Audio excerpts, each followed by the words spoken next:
Well, welcome everyone to Growth Club Central Victoria, and a beautiful day in Ballarat today. Sun shining, birds are tweeting, bit of moisture in the ground, so even the farmers are happy today. So welcome to Recovery Boot Camp.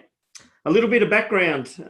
Growth Club Central Victoria has been sort of born out of the original Growth Club that was in Ballarat as part of the Commerce Ballarat offering. And as a result of COVID and I guess changes in the world, Ewen Fletcher from Sharp Accounting and Sarah Myers from Myers Strategic Marketing, we got together and started to have a chat about what we can do to help local businesses. And Recovery Boot Camp and the new Growth Club Central Victoria is a result of those conversations. And I thank them both for their efforts and coming together. Recovery Boot Camp is all about creating a little bit of a bridge for you and helping you through this crisis, which none of us asked for, but we're all in. And there's some pretty incredible things going on, good, bad, and ugly across the world. So this is a process of 3 webinars, this being the first one, which is all about survive, and the second one being about adapt, and then the third one being about thrive. Now, if you're clever during this process, you should be able to come up with a plan for your business out of the 3 webinars. They're going to be about 40 minutes, 45 minutes, depending on questioning. So I'll get through it pretty quickly so we don't hold you up too much. And we're aware that people have got a little bit of webinar fever at the moment. So we're going to move pretty quickly and hope it's interesting for you. So the first webinar, as I mentioned, is survive.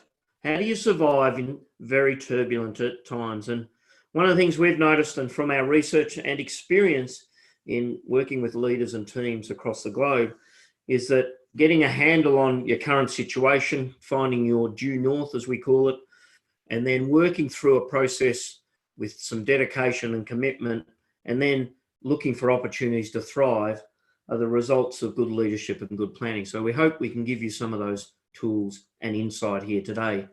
I'm joined by Ewen Fletcher and Sarah Myers, as mentioned. So they're going to be weaving their way through the session today. And then they'll be also delivering the other 2 sessions with me as a backup. So that'll be a little bit different. So today's roadmap, if you like, is looking at survive, how to do it, managing scenario planning. Time for strategy is not here.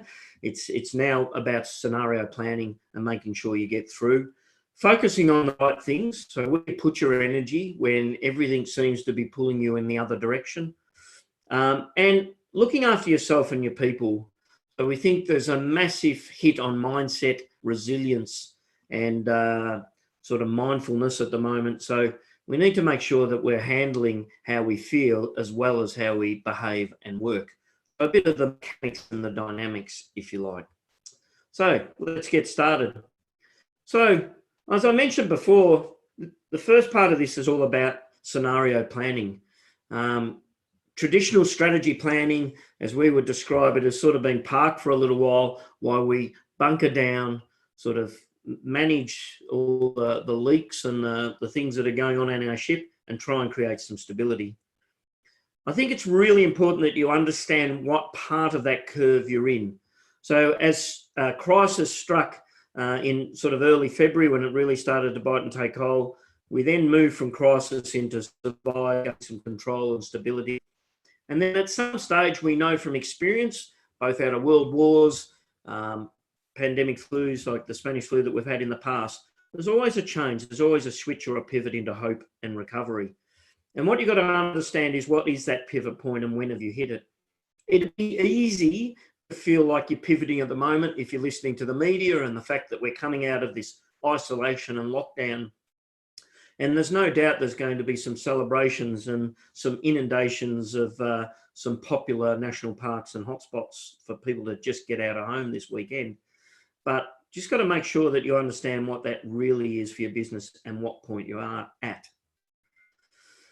And of course, this is really important for marketing and sales and performance and leadership, because If you time this wrong, that is, if you position your pivot to customers before they're ready or vice versa, then you can really get into some trouble. So there's no use selling or sending a message of hope and joy and happiness if all your customers are sitting in crisis or survival mode.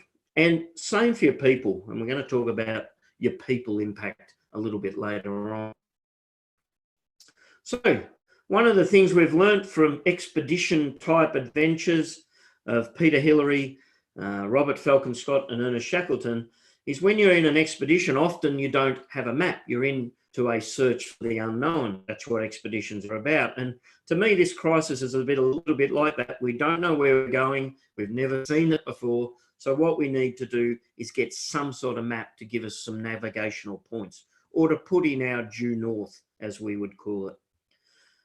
So with the help of Mindshop, a global network that I'm a part of, and Ewan's a part of, we've come up with a bit of a map. So this is where consultants from around the globe said, well, if businesses and leaders don't have maps, we better come up with one. So we did. And as you can see, this map's divided into 3 parts, or 3 columns there: survive, pivot, adapt, and then thrive. So you'll be at one of these stages around about now, or sitting on the line or crossing over 1 or 2. Then you'll notice down the left-hand side, it's got the scenarios. Now, in all scenarios, survive, pivot, and thrive, these are the sort of things you should be embracing and doing. You should be having smaller snapshot plans, watching stress levels, and getting definitely into disaster scenario planning.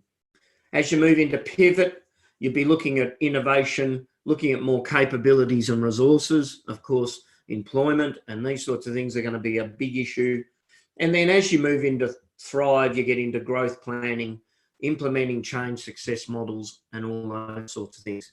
If you're a current member of Growth Club or one of our clients sitting on this webinar, you would know a lot of these tools that are available through us and your membership.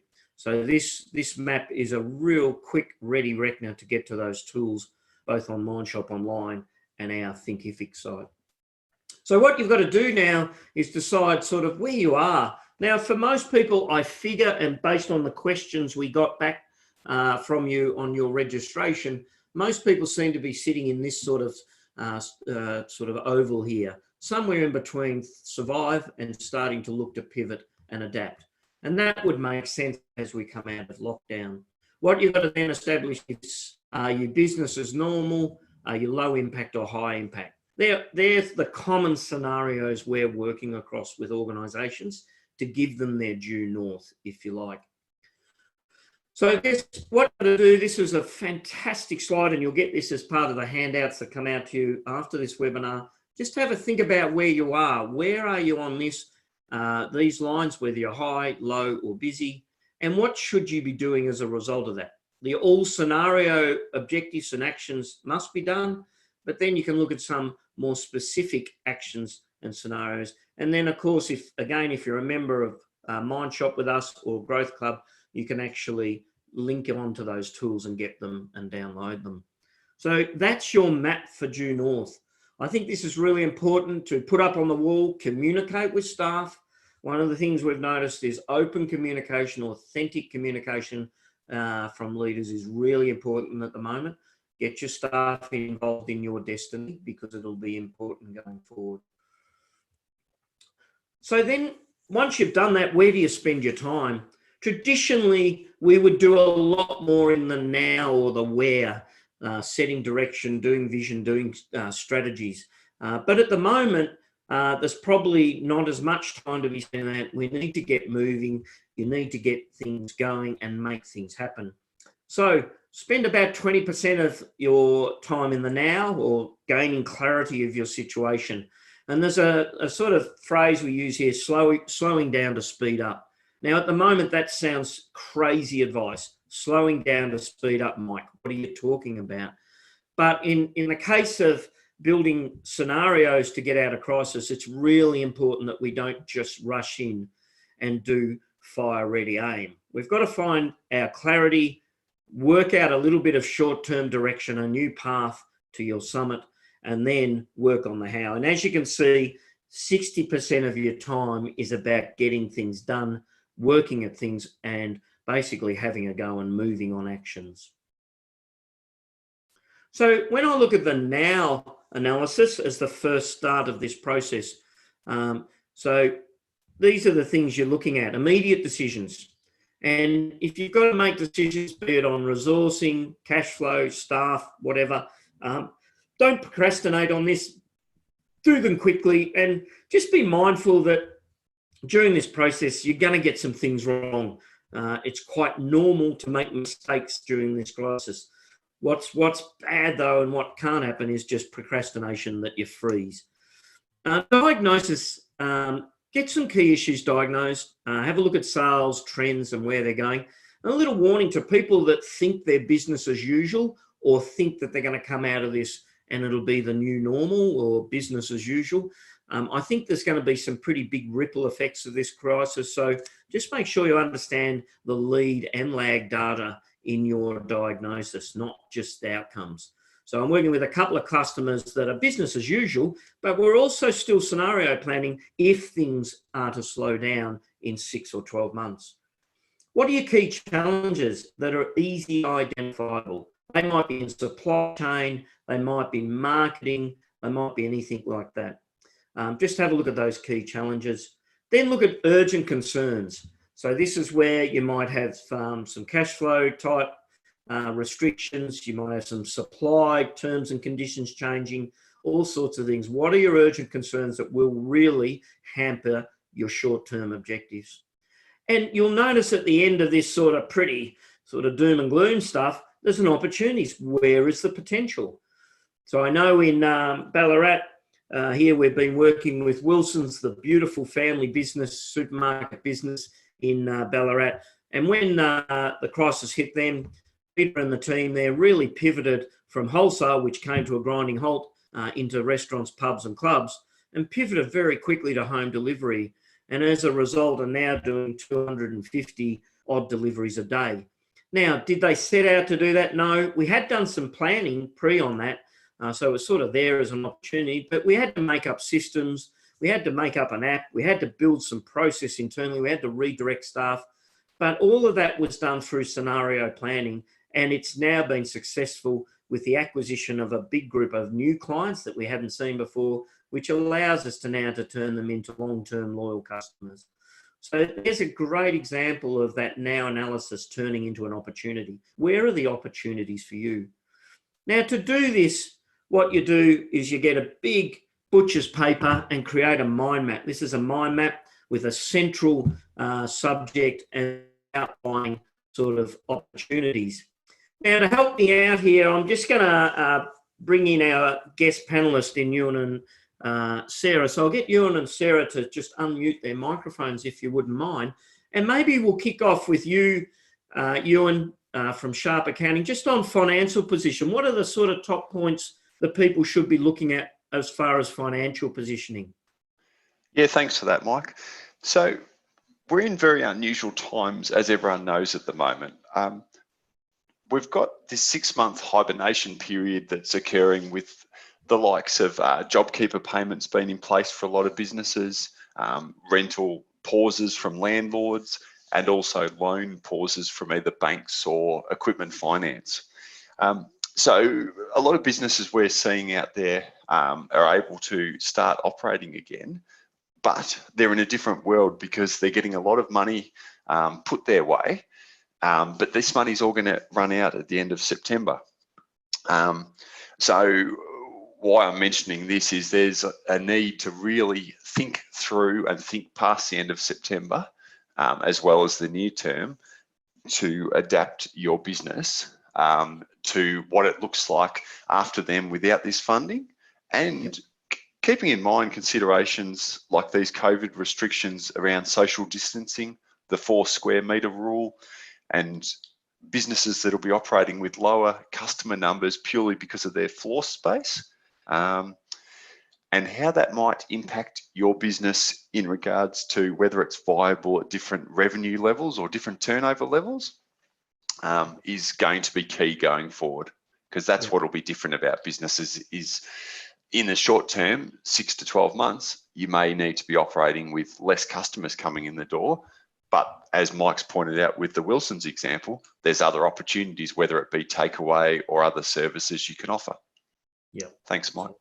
I think that's great advice, Ewan. And from a marketing opportunity point of view, Sarah, what's your insight? What's your sort of, I guess, couple of points that people should be adding to their Good morning, mind? everyone. I guess the main thought is that, as we've all said, the world is a very different place now. And I guess that means that the consumers, your customers, your consumers are going to be very different both now and on the other side of this. So what are the immediate decisions that you need to take with your business, your brand, to ensure that you appeal to this post-COVID consumer? Many businesses have been making those immediate decisions over the last couple of months, whether that is regarding their business model, whether that's regarding their marketing spend, either halting that altogether or ramping it up if you happen to be a business that was relevant during this time. I work with a couple of destinations, for example, and we had to move very, very fast after those initial Sunday night restrictions. If you can all cast your mind back a couple of months, we could not be in market encouraging people to travel during that time. So, probably some of you had to shut your doors immediately. So it was about managing your brand and managing your messaging through this time to ensure that you remain relevant. So that's required constant revision, constant adaptation of all your marketing activity. It's been really important not to appear tone deaf. It wasn't business as usual. If you hadn't have acted quickly and changed your marketing messaging, then you could have appeared very insensitive to the situation. And then I guess through this time, it's really important, whilst you've had to change your messaging, just to stay connected with your consumers, continue to engage with your audience, regular check-ins, and just ensure that your content's relevant and helpful during this time. And unfortunately, with the announcements happening so regularly, that means constant revision and adaptation. And I guess the other message is to start looking for those opportunities and how your brand will appeal moving forward to this very different consumer. Yeah, good. Excellent advice, Sarah. Thank you for that. And this, obviously we know, and I think you and I discussed that often people stop their spend on marketing and promotion and advertising, and a Harvard Business Review article after GFC noted that the companies that spent more didn't cut their costs in marketing, actually really found a big opportunity to promote their brands where other companies were withdrawing their brand from the market. So don't be sort of sucked in or lured into just cutting the costs and walking away and being, as Sarah put it beautifully, tone deaf to the market, because your competitors will take that opportunity if they're smart. I guess that's one other point, Mike, is that people are spending more time on digital devices and consuming media than they ever have before. So it has been, as long as your messaging is right, it is a good time to be in market with your marketing. Absolutely, for sure. Well done. Thanks, guys, for that input. So if I go on to now the where, so we've done, you should have now, like you get a butcher's paper up on the wall, you do a mind map. This is not complex planning. It's just a mind map of where things are at. The second piece of butcher's paper up on the wall, or an A3 sheet, it doesn't have to be complex, is where do you want to be? Based on what's your current vision, so if you like the summit of your mountain, but where do you need to be because of the impact of this virus or this crisis on your vision? And then what you do is you come up with 3 scenarios. Now, we like to call them light, medium, or heavy, short, medium, long term, good, bad, ugly. It doesn't matter what you call them. I would suggest and advise that you don't have any more than 3, because that sort of just gets a bit more onerous and all a bit complex. So keep it simple for this. What happens if we've got low severity? What happens if you've got medium severity? And then if you've got high severity? So looking at sort of 50% revenue loss. So it's the good, the bad, the ugly. They don't have to be spot on, but you need to sort of work out from your where analysis where you were going to be and where you are currently. And of course, the roadmap, the leader's roadmap, gives you a bit of insight to this. And while you're doing this, you need to ensure everything is considered for each scenario using what we call a PESTLE analysis. And for those of you who don't know, PESTLE stands for political. So what are the political environment at the moment? And there's a lot going on in politics between federal government and state government, so you've got to sort of wade your way through there. What are the environmental effects? So, and environmental, I don't mean just climate change, but what are your environment, the business environment? What are the, I've lost the S for a second. T is technical. What are the technical aspects that are affecting you? Like Sarah mentioned, social media. S is for social implications. So what's the social implications going on in your environment and area? E is for economic. So one of Ewan's favourites, what are the economic effects on your business and your community? And the last one is legal. So you can use this as a little bit of a guiding area for analysis on the where. And it also allows you to make some assumptions. So once you set your scenarios, what you want to also do is look at some assumptions. What if you get a higher disruption, or what if something doesn't turn out? So again, referring to the Wilson's case study, one of our assumptions was, what if our wholesale doesn't bounce back after we move to this online and home delivery? What happens if our original business wholesale doesn't bounce back as strongly? That was one of our assumptions. So once you've got those scenarios and assumptions, you move on to doing them up onto the butcher's paper. So what I traditionally do and have done with a number of organisations is just get some big butcher's paper, 3 on the wall, do scenario 1, business as usual, 30% down, 50% down, for example. Underneath that, you list some assumptions. And then what you do is work on the how. So the how is, what are the key urgent issues for the next 1, 7 and up to 30 days you need to work on? Notice this is very short term, and that's why it's scenario planning. If the severity escalates, what will we do? What are the questions? Then you look at risks, what are the risks and how do we mitigate them? What's the waste? How much cost do we potentially need to move and where? Now, if you want advice on that, Ewan's a ripper for that, ripping waste out and building profit. So he's got real expertise in that. You can talk to him about that, because waste is not just emptying rubbish bins. There's hidden waste in every business. And also on the positive, where's the growth? Are there opportunities to grow? Look at the growth model, look at your product portfolio, and maybe do a force field analysis if you're working with our tools. So once you've done that, you should have your 3 sheets on the wall with your scenarios, with your assumptions done, and then you've got some actions underneath. Notice these are very visual, up on the wall. Everyone can see them, so you can sit down with the team and go, righto, this next 30 days, this is what we're going to try and knock out of the ballpark. This is what we're going to do, and here's some things we need to watch, some assumptions or some risks. So to me, this is really powerful, strong action planning based on scenarios you've thought through. One of the beauties of scenario planning, of course, is if something does go wrong and you start to spiral into a second scenario, you're ready. You don't get caught in the crisis or the ongoing crisis.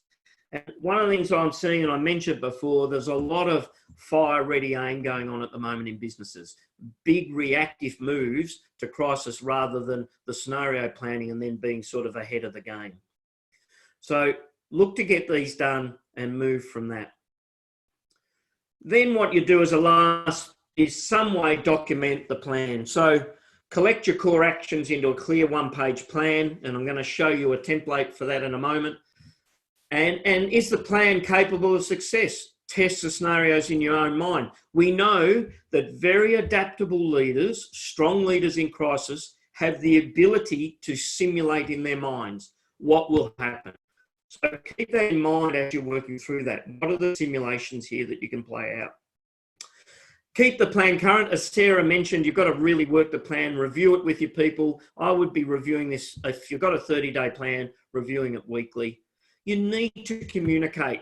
One of the things we see is communication gets sort of pulled away because everyone's busy trying to sort of save the ship. Well, communication's the key. So get on the front foot on communication and be really authentic and clear. Not too much detail, simple instructions. Set some objective or key result areas, or if you know them as KPIs, put some measures on it. Don't be scared to do that. And as Sarah mentioned, be prepared to review and refine it and pivot if you have to. Lock in accountability with people like myself, Ewan or Sarah if you need to. just send us an email and say, here's my plan. Can you check up on me in 30 days? And we'll happily do that. And here's a one-page plan. On a page, really simple model. And this is typical of what we do in Growth Club. Simple plans, simple templates people can activate really quickly and easily.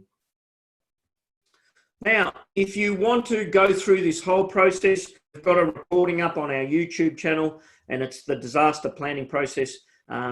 We had no idea how popular this was going to be.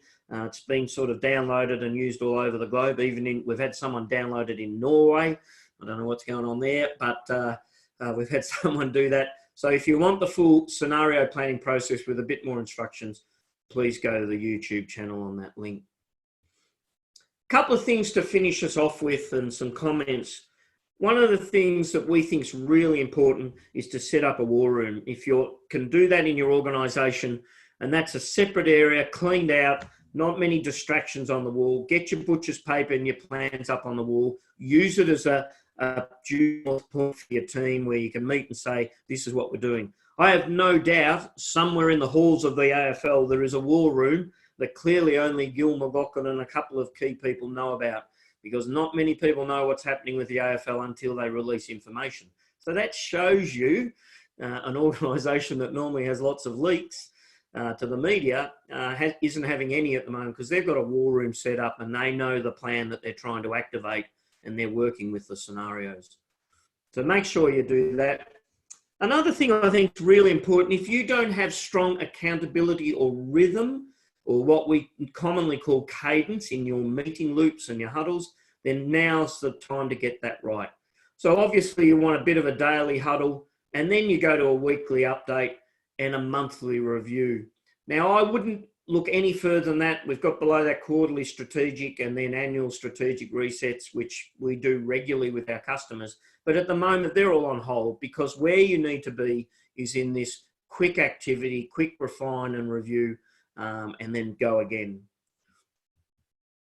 A couple of other final thoughts.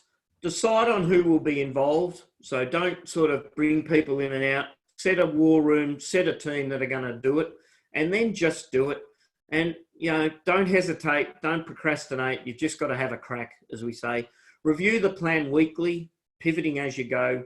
Have a daily huddle. And what I talk about with daily huddles is you just look a day back and a day forward. So what did we get done yesterday? Good job, well done. And then it's what are we going to do tomorrow? So it's that sort of movement, quick pace. Set a time and place for the format, and survive and prosper. So a couple of last key points. Make sure you're focusing on the right things. Not all problems in businesses at the moment are a COVID problem. We could debate quite widely that Target, the retail chain, had some serious issues before COVID, and clearly they did. They had sort of years of losses, and they were sort of competing for attention in the group with Kmart. So there's some real issues there. Yesterday, I noticed that Hertz went into Chapter 11 globally, in the US, sorry. And that's a real issue. But I think they had about $1 billion worth of cash at hand, but they had $29 billion worth of debt, US. So they had some real problems that COVID has obviously shone a light on, but they were there before. So just make sure you focus on the root causes of issues. And one of the models we use for that regularly is what we call the 5 whys. So if you do have an issue that you find during an hour analysis, you might want to look at, well, why is that? If sales are dropping, salespeople are struggling to sell, well, why is that? Why don't our salespeople sell effectively? Because they haven't been trained. Why haven't they been trained? We don't have a methodology. Why don't we have an agreed process? It's never been defined. So in actual fact, sales, the people here is not the problem, the process is. So what are we going to do about it? And how do we find a sort of comfort zone for it? So a really good tool, really simple to use. Well, why has our supply chain changed? Why has our cash flow changed? Why has this happened?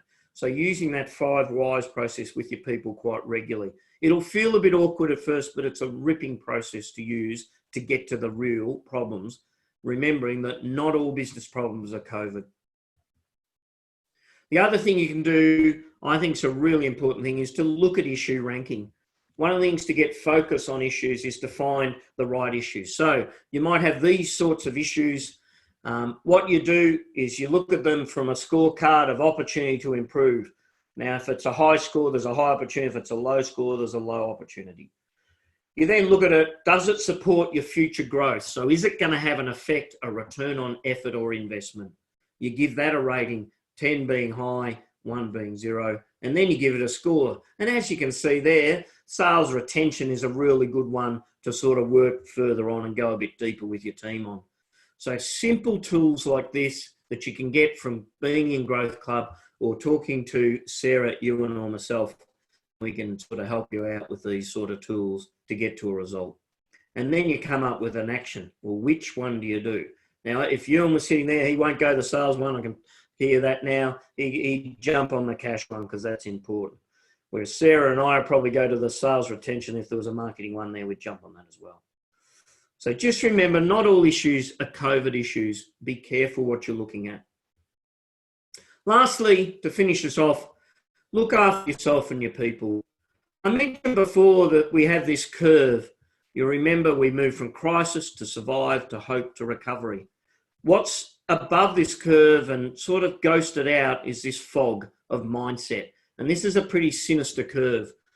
So I think people have got to be really cognitive of in business. You might be moving to hope, but if your team are uncertain, devastated, exhausted, or lost their purpose, then they're going to be trailing behind you.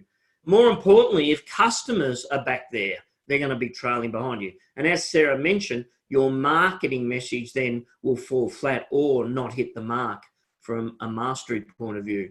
So be really mindful of where your people are, where your customers are, where your suppliers are, and you know, staff in general. And for yourself, where are you? Now, we know from the famous Shackleton story, there was a mutiny on the ship or on the ice after they'd lost their ship. McNeish, the carpenter, was devastated. He'd lost his purpose because they'd lost his ship.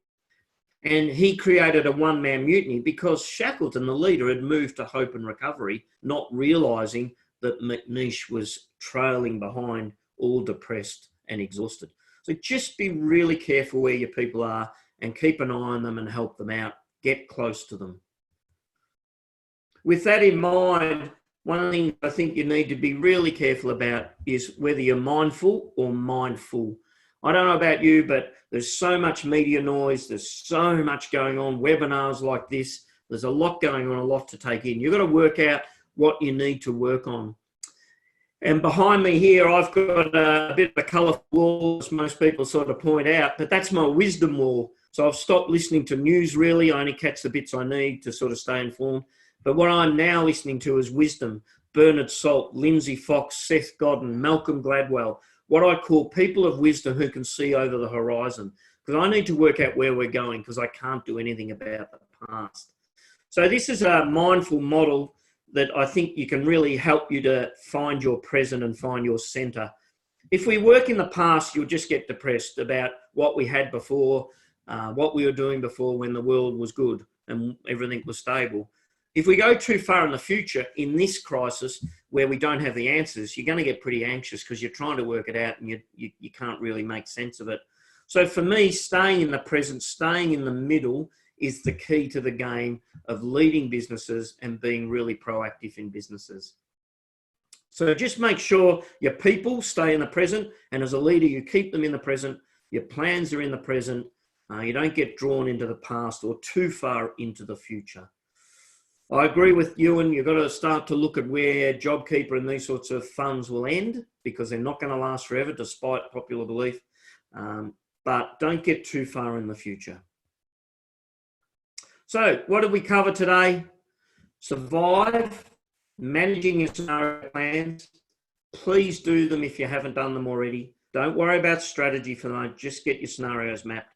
Focus on the right things by getting to the root cause of issues. Be careful of thinking everything's a COVID issue. Look after yourself and be aware of where your people are and whether their minds are full or not full. So just be very careful of where your people are at and as you move through these phases. And of course, our next webinar coming up will look at adapt, how to switch from this scenario stage to the next phase. So I'll open up to any questions. If there's any questions, you can put them in the Q&A, your question box down there on the bottom of your screen. If you click on that and write a question, any of our panelists can answer them if there's any questions. So I'll give a little minute for questions. While we're waiting on questions, I might get Ewen and Sarah to unmute again, and maybe Ewen, just give us a quick wrap up from a financial point of view, some key points for you that you've got out of the session, and then I'll ask Sarah to comment as well as we wrap it up. Yeah, thanks a lot, Mike. I guess the key takeaways from a financial point of view from this session should be the early stage consideration. So when you're in the survive mode, looking, a month or two in advance, but not too much further than that, and looking at your business's cash flow, looking at what you need to be changing financially about your business model so that it does become viable going forward, and really preparing for that next stage when you can start actual pivot and adapting. So what I'm saying there is ready for the better times, but trying to make sure that your business structure is strong from a financial point of view now. Yep, I agree totally. Good one. And Sarah, what about you? Just a final sort of thought? I guess I'd just like to see everyone's really starting to think about what their post-COVID consumer looks like. A combination of habit that we've all formed over the last couple of months and an element of fear. We are going to see people acting, behaving very differently and with very different expectations of the brands that they associate with, I guess. So really starting to think about what changes your customer will have had over this time and how you are going to appeal to them once this is all over. Yeah, I totally agree with that. It's very interesting when you look at the behavioural science of human beings and therefore consumers. We know from history when we come out of world wars, crisis, GFC, whatever, or even just scale events like Christchurch earthquake, that sort of thing, people naturally look for safety, support, care, comfort, hope, joy, celebration. So I think that really rolls onto marketing message, customer service especially. If your customer service was good before, it should be brilliant now, because you're going to have to hug and hold and, well, not hug physically, but you're going to have to put your arms, metaphorically around customers to hang on to them, because they're going to have choice and they're going to get sort of bombarded by opportunities. So I think it's a really good pickup, Sarah. Well done. Thanks, guys, for your input today. So just to wrap us up, we're here. There is if you're a member of Growth Club, please jump on to find some of the tools or let us know, and reflect on the materials that you'll get sent out with this recording.